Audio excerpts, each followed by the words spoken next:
I met Emily Wilson when I was a junior in high school. I was 17, a geek, tall and skinny. She was 15 and had just transferred into our district as a freshman. She was not, by the standard of models and cheerleaders, beautiful. She was slightly overweight, had a minor case of acne, and had glasses.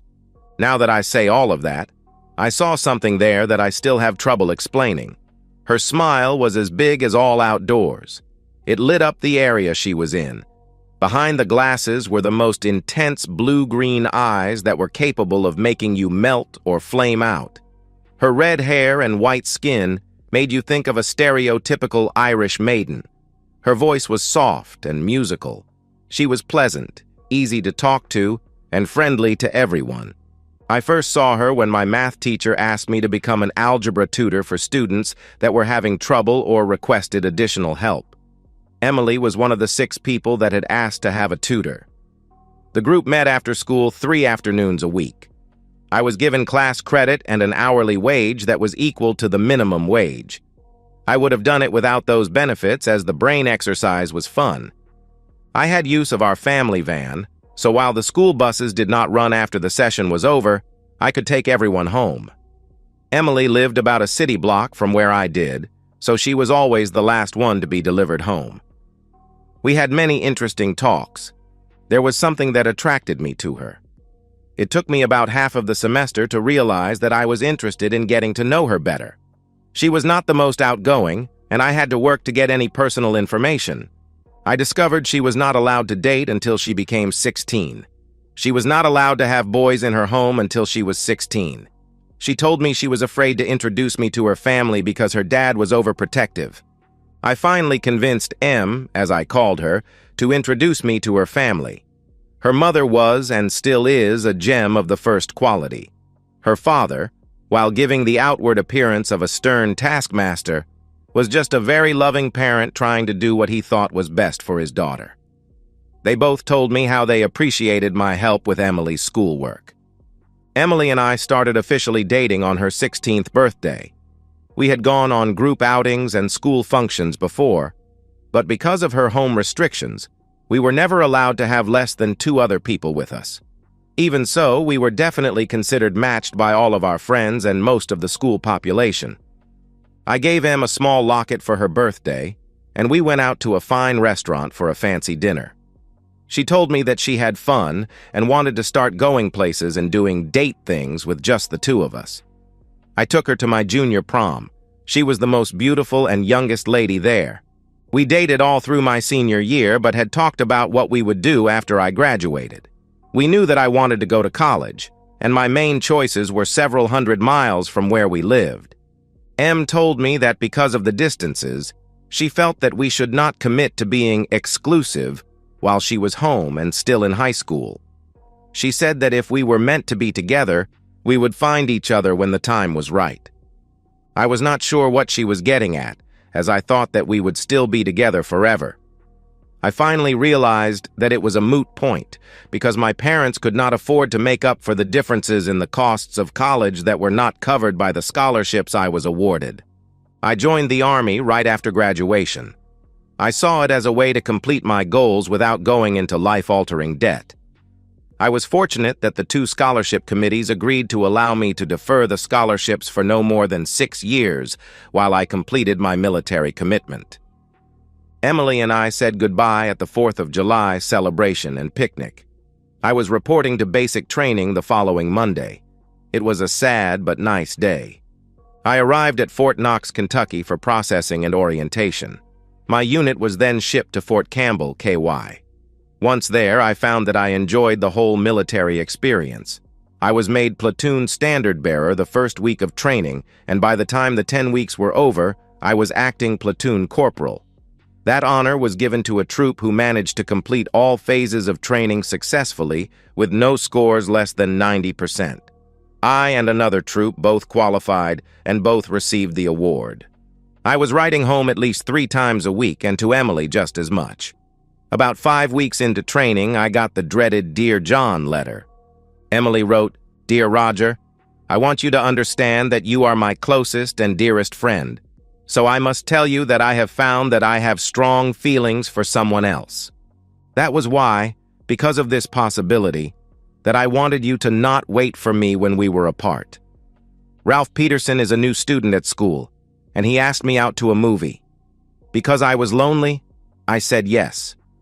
We discovered a strong attraction. We have decided to become exclusive. I know this must hurt, but I feel that I should not have any further communication with you. If we bump into each other when you are home on leave, we may say hi, but I ask that you don't try to rekindle the feeling we have shared. You are the reason I am what I am, and I will always be grateful to you for being my friend and my first boyfriend. Emily. Well, that sucks rocks. I was hurt and confused. I also knew that I had to calm down and not respond to the anger and hurt that I felt at the time. I put off responding to the letter. I went home on leave after basic. I told my family about the hurt and the letter. I saw Emily often but never spoke to her. A couple of times I watched her start towards me, but when she did, I just turned away. I completed more than 2 years of my 3-year enlistment when I was injured in a training accident, and after rehabbing to the Army's satisfaction, was given a medical discharge. I was hurt when the truck I was in was hit by a drunk officer on the base. The officer was killed, the truck was overturned, and my left leg below the knee was crushed. In some ways, I was lucky because the bone above the knee was not damaged, and the joint was still usable. But I lost the leg about 4 inches below the knee. I was able to adjust to the prosthetic leg quickly and was discharged almost as if I had not been hurt at all. I received a disability rating of 70% and a decent pension from the injury. I had a slight limp that got more pronounced when I was physically tired. I was assigned rehab in Texas, at Fort Sam Houston. Because of this, my parents and my sisters could only see me once while I was there. They could not make the 1,200-mile trip by car, and it was expensive by air. The one time they came, the Red Cross got the tickets for them. Emily was not mentioned. I gave them a tentative date when I would be home. I had taken several college classes at the University of Maryland. They offered correspondence classes to active military people. So I went back home to prepare for the next phase of my life with enough credits to start on campus as a first-semester junior. When I got home, I was welcomed like a conquering hero. My parents, my sisters, and to my surprise, Emily, were all there to meet me at the airport. I hugged all of my family and acknowledged Emily with a handshake. She looked extremely hurt. Well, what did she expect? When I got to the car, my parents got in the front, my sisters brought their own car, and Emily started to get in my parents' car in the rear seat. I helped her in, closed the door, and told my dad I would meet them at the house as I was taking a cab. He was not happy but did not say anything. I actually got home before they did. I no longer had a key to the house, so I sat down on the porch. When Dad's car finally showed up, Emily was not in the car. Dad unlocked the door without a word and tried to push me in. That did not work well. I slipped and went down because he pushed on my right side and my prosthetic slipped on the porch. I was physically and mentally hurt again. I did not go in. I grabbed my bags and went out to the curb. I called a local hotel, got a room, then called a cab. I spent the next 3 days without talking to anyone from my family. Finally, I thought, maybe I was overreacting. I called home and talked to my sister. She told me that Dad was not talking to anyone in the family any time I was mentioned. She said that Mom was crying most of the time. She also said that Emily was trying to find me to apologize to me. I finally decided to get off the pot and called Emily's parents. I found out that Emily was not living at home anymore. They told me that they would give her my number. I explained what had happened and that I wanted to apologize to her for making a fool of myself. I thanked them and hung up. About 10 minutes later, my cell rang. It was my mother. She was blubbering and I could not understand her. I stopped her by shouting, "Stop!" The silence was deafening. I then said, "I'm sorry that I pissed everyone off, but you all knew that Emily sent me a Dear John, yet you saw fit to bring her to greet me without telling me. Yes, I overreacted, but I am still hurt because I still care for that woman. You saw fit to rub her in my face." I continued, "I did not mean to spoil your plans.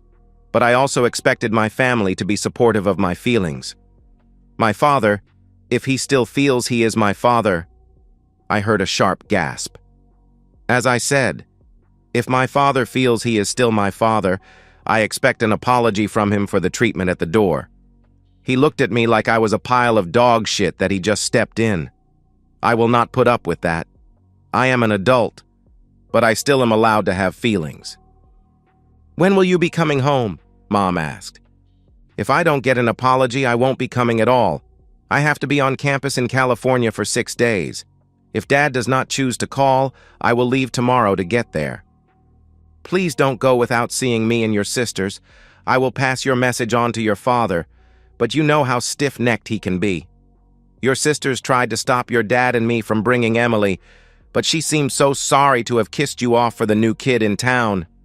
If you talk to her, please listen to her. She wants you to know just how big of a mistake she made. I hung up, and not even 10 seconds later, the phone rang. It was Emily.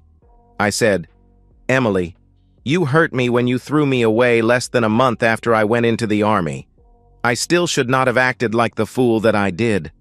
I am sorry I acted as I did. I'm so sorry for hurting you. I was wrong. I was foolish, and I was lonely. All of those are just excuses, and there's no reason I can think of that would justify my behavior. Then she stunned me and asked, Can I come and get you so we can talk? I think I would like that, as long as you don't try to ambush me as you did at the airport. All I heard was silence, and my cell phone screen showed call time. She hung up on me. My mother and sisters called several times. My father did not until I was on the way to the airport to get to campus in California. When I picked up and answered the phone, he started with, Do not ever come into my house again, you ungrateful bastard. I will not apologize for trying to make 2 people happy. Then he disconnected. When I got to the campus, I bought a new phone and number. I trashed the old one. I also bought a new laptop. I was pretty much set for money, 6 months in the hospital. 2+ years where the military provided almost everything, there were just not a lot of places to spend your money. I never got involved with the barracks gambling, I didn't drink, didn't smoke, and did not date at all. Therefore, I had almost 70% of my entire salary still available, and with the GI Bill, my pension, and my scholarships, I would be debt-free when I graduated. I used the laptop to email my sisters and my mother. The responses I got told me that I would be welcome home whenever I had a chance. My father tried to put his foot down once too often and was shown the door. My sisters were still in contact with Emily. They agreed not to give her my email address or my phone number. They did say that she had moved back home and that she had planned to take me to dinner at the restaurant where I had taken her on her first date. She was feeling guilty about the airport, but was still pissed about my ambush comment. I called my home the same day I got the email from home about my dad. Mom answered the phone, Roger, and then it was just crying. My sister Alice took the phone from her. She was joyful sounding as she playfully said, Who is the guy that made my mom cry? Then she started laughing. Roger, you are my big brother, I love you, but when are you coming home? I explained that the first class break was Thanksgiving, so I would be home then. I also told them that I would send them plane tickets and hotel reservations for the first 3-day weekend to come out. I had a very good piece of luck while I was in school. A bunch of the people in our dorm put money in a pool and bought Mega Million and Powerball tickets. We won a big pot. Each of the 11 people in the pool came out with about 15 million after taxes. I immediately put mine into a trust and set it up so I had an allowance that left me without any worries about my future. My college major was electrical engineering with a minor in computer programming. I had a job waiting for me with a company that was designing windmills for electrical generation. They were on the cutting edge of the technology. I was so impressed that I invested $1 million for 5% of the company. The shares were mine, but I could not sell to anyone except the other partners. I had been home several times, and I gave my sisters each a trust fund of their own for Christmas my college senior year and their high school senior year. That gave them all the money and more they would need for their college expenses. They went on to graduate debt-free also, The leftover funds would start them on a good life. I paid Mom's mortgage, she had divorced Dad, and he skipped out of his court-ordered obligations, so my help was needed. The last they heard of him, he had been arrested in Costa Rica for trying to beat a hooker to death. That was the last the family ever heard of him. The company transferred me to a facility that was about a 30-minute drive from my family. I had the trust buy a nice property about halfway in between work and family. It had a live-in, ready 5-bedroom new house of about 3,900 square feet on the place. The lot was over 5 acres. I got it cheap, as the family that had it built went bankrupt before the final building loan payment was due. The bank sold it to me for basically the remaining balance. It was fully furnished except for appliances because the bank had used it as a setting for some of their commercials. Mom and the girls were given a debit card and told to finish it out. I also promised the girls that as long as they promised to behave, I would put up a pool house with a pool and a hot tub in. They squealed and Mom asked if she was invited too. I laughed and said, "I said girls, last I looked you're a gorgeous girl." That got me a swat and a kiss on the cheek. It was on one of my trips home that I rediscovered Emily. I was in the grocery store picking up something my mother forgot for our dinner. Emily must have seen me. I was bent over getting something from the bottom shelf when she very gently bumped me in the butt with her cart. I jumped up straight. When I turned around to complain, that red-headed pixie was giggling behind her hand. When I raised my fist and shook it at her, she stuck her tongue at me. I just stood there and busted out laughing. I finished my selections as Em stayed with me. I commented on how good she looked. She said that after she graduated, she had tried college and found she did not fit in, and so left after getting her AS degree in accounting and bookkeeping. She got a job at a local fitness center. Seeing some of the women lose a lot of weight and tighten themselves up, she began working out and she liked herself and how she looks now. I asked if she had plans for dinner that night. When she said no, I reached down, grabbed my phone, and asked Mom if I could bring a friend as a guest to dinner. Em's eyes started to mist up. I held the phone so Em could hear. Mom said yes and asked me if she knew who I was bringing. When I said I didn't think so, Em punched me playfully in the shoulder and I put my hand over her mouth so she wouldn't give it away. Mom said to bring him on. When I came in the door, Emily stayed behind where Mom couldn't see her. When she asked where my guest was, Em jumped out and Mom screamed. My sisters ran out of their bedroom to see what the commotion was about, and they started screaming. When the screaming stopped, there was a major group hug with me trying to keep the pepper from causing my eyes to leak. When things settled down and dinner was over, I took Emily out to my car and I drove her back to her parents' house. On the way, I apologized for treating her badly. I also asked if it would be possible to take her to dinner and have a conversation to clear the air. I told her I was over the hurt, and as I had not heard anything about Ralph, I asked if it was over and if we might try to start over. Emily said she was free anytime I wanted to talk. Then she mentioned that Ralph turned out to be an abusive, controlling guy. It was over shortly after it started. She said that there had not been anyone more than once since then. She told me she would like to try again. Dinner went well. Em explained that Ralph came across as a nice guy and he was for a couple of dates. Then he started to try to control Em by telling her who she could talk to at lunch and when they were on dates. The final straw was when Em had to go see an aunt during a family emergency. Ralph told her she couldn't go. She went as she should have. When she returned, Ralph tried to slap her in front of her parents. Her father paid for that. He grabbed Ralph by his belt and shirt collar and literally tossed him out on the grass. End Ralph. She went on to say that she had 2 additional dates in high school. One was for her senior prom when she went with her cousin. The other was a school dance when one of her classmates asked her nicely to go with him. When they arrived, the boy went off to talk with his friends and did not show up to take her home. In college, she was not one of the in crowd, and as there were 3 times as many girls as guys, she never got asked. I apologized again for how I acted at the airport. I told her that I had not dated anyone in the Army, and since I was considered a cripple on campus, I was not considered prime dating material. I had asked a couple of co-eds out, but after a particularly vicious turn down from a campus princess, I stopped asking.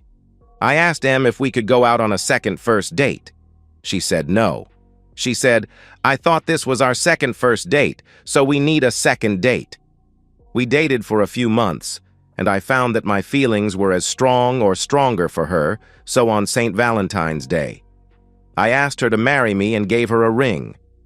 I asked her to not show the ring to her parents until after I talked to them. When we arrived at her parents' house, I asked them if I could talk to them in the kitchen. Emily kissed my cheek and whispered, "Thank you for asking them before we announced it." When I asked them, I got the usual questions about how I was going to support her. When I said I wasn't, that she told me she would support me. Em, who had been standing in the archway, screeched and ran over and started with playful slaps and punches on my chest. "Future spouse abuse, the wedding's off." That statement earned me one more punch and a loving hug and a very long kiss. Her dad said, "Well, if she has that much money, why isn't she supporting us?" That got him a swat and a hug from each of his girls. When we left her house to go to mine, she was glued to my side. I had a new engineer car, pickup, and it had a bench seat, so she belted into the center seat belt and put her head on my shoulder. When we arrived at Mom's house, we walked in holding hands. I deliberately held her left hand so the ring wouldn't show. We stayed that way for a while we made small talk. Em got up to go to the bathroom, and it was as if we planned it. Sunlight caught the ring and flashed a rainbow up onto the wall. When she got back and things settled down, I was sort of pushed off to the side as four ladies went into wedding planning mode. The phone was put on speaker as Em's mother was called to set up a hen party to make the battle plans. The only part of the planning I was involved in was when my partners told me I had better get a lawyer and have him write a very good prenup. They knew that I had some money and told me I had better protect it. When I mentioned that to Em, she laughed and said that that was exactly what her father had said to her. It seems that the family emergency aunt left her a small trust fund. End of problem. The final document protected both trusts. I did the 3 wedding S's: shell out, shut up, and show up. Em was a beautiful bride, my sisters were co-maids of honor, and 2 of my army buddies who lived in close proximity were co-best men. We had a nice honeymoon in Oregon. We stayed for a week at the Timberline Lodge on Mint Hood. We saw the Columbia River windsurfers, some beautiful natural sights, the Pacific Ocean, and many other local sights. We had been married about a year when Em started talking about a new fitness trainer at the gym. She also began to make snide little digs about my sexual abilities. She also started to claim that she wasn't in the mood, had a headache, it was her period. I put up with it because I still loved the shrew. Then she started getting more and more mean and vicious with the comments. The last straw came when, in the middle of one of her nasty rants, she called me a cripple. I moved into one of the smaller bedrooms. I don't think Emily noticed, or else she didn't care. Finally, a couple of weeks later, I asked the guys at the shop to arrange a trip out of town that would take 3 or 4 days away from her so I could think. I also talked to a lawyer and started the paperwork for a divorce. I still loved the woman, but I could not live with the disrespect. The trip was to go to an industry show in Las Vegas. It was set up to start on a Monday and run through Thursday. Em was not happy I was going, but I told her to think about our marriage while I was away, as I was not going to put up with the disrespect anymore. I left for my flight on Sunday morning. The show was a bust, and I had not done anything except think of my marriage. I changed my return flight to late Tuesday morning, and that would put me back at my home airport at about 7 p.m. The flight was delayed at one of my transfer points, but it was still only 9 p.m. when I got in my car. I had taken my camera and had a lot of pictures and information on the parts of the show that I thought the company might look into. I drove home and pulled into my drive at about 9:45 to find the driveway blocked with a strange but familiar car. It definitely wasn't one of Em's family's or my family's car. It also wasn't one of our cars. I had a very bad feeling about this. I moved my car onto the lawn and removed the valve stem cores and flattened both rear tires on the sporty car in the drive. If it turned out innocent, I had a portable air compressor in the garage. I then grabbed my camera, my briefcase, and the keys, and walked up to the side door around the sporty car. I saw a parking sticker for the building where Emily worked, and then I recognized the car. It belongs to a blonde god fitness trainer named Eric Nordquist. He was also an employee of the fitness center where Em worked. I walked into the house and followed the noises to the guest bedroom. I found my loving wife and Mr. Nordquist in a very naked and very compromising sexual position. I quietly took all of the pictures I would need and backed out. As I headed to the kitchen door, I saw the alarm panel. I set it and went out. I put the camera in my car and locked all of the doors. I waited about 15 minutes, and when Nordquist did not come out, I opened the kitchen door and waited for the alarm to go off. When the alarm sounded, I was standing in the doorway, and he came running out naked with a knife in his hand. It must have been in his clothes. He did not say anything as he ran towards me. I started to back up when my fake leg caught on the step and I fell down. The guy stabbed me in the side and used the butt end of the knife to punch me in the face. Emily must have gotten dressed, and when she saw who he was beating, told Eric to stop as I was her husband. About that time, the police arrived and saw me lying in the drive bleeding from the face and side. An ambulance was called, Eric was arrested, Emily was served, and after 4 operations and a couple of hundred stitches, my face was repaired. Sort of. I had the lawyer sue the company because their employee handbook was specific about non-fraternization with staff and customers. Emily was fired. I never had to use the pictures as the police report had all of the documentation of the affair through their statements. The affair had been going on for a couple of months. Eric got 10 to 20 years for attempted murder carrying a concealed weapon and assault with a deadly weapon. Emily not only got fired, but she was also disowned by her family and left town. I ended up with another couple of $1 million, and the fitness center closed. After a year of plastic surgery and endless pain, I called a halt and started to learn to live with the 2 major scars that the surgeries had not smoothed out. I had a scar from my left eye up to my hairline on the right side. The other scar ran from the left corner of my mouth down to the edge of my collarbone. While Eric was beating me with the knife, he managed to cut me where the scar from my mouth was. My sisters came to live with me and babied me while I was recovering. Jean stayed after I went back to work.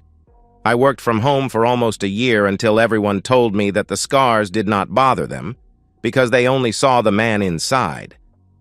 One of the guys from my office had met Jean when he delivered some drawings for a project while I was working from home. He asked me later if he could ask Jean out for a date. I knew he was a good egg, so I told him that it was up to Jean. They dated for about 6 months when John and Jean came to me holding hands. John asked if he could have my blessing to marry Jean. I, being no more of a fool than normal, said of course. Jean and John were married about 6 weeks later. A very funny thing happened at that wedding and reception. I was introduced to John's older sister, Camille. She was standing up with the wedding party, and I was acting the role of patriarch and giving Jean away. At the reception, Camille and I danced every dance I could manage with my fake leg. As I had been given a much better one from the VA, I lasted for all of the slow ones and only made a complete fool of myself with one fast dance. I had to go to the men's room after that and wipe the sweat from the socket. If I left it wet, I would get a blister.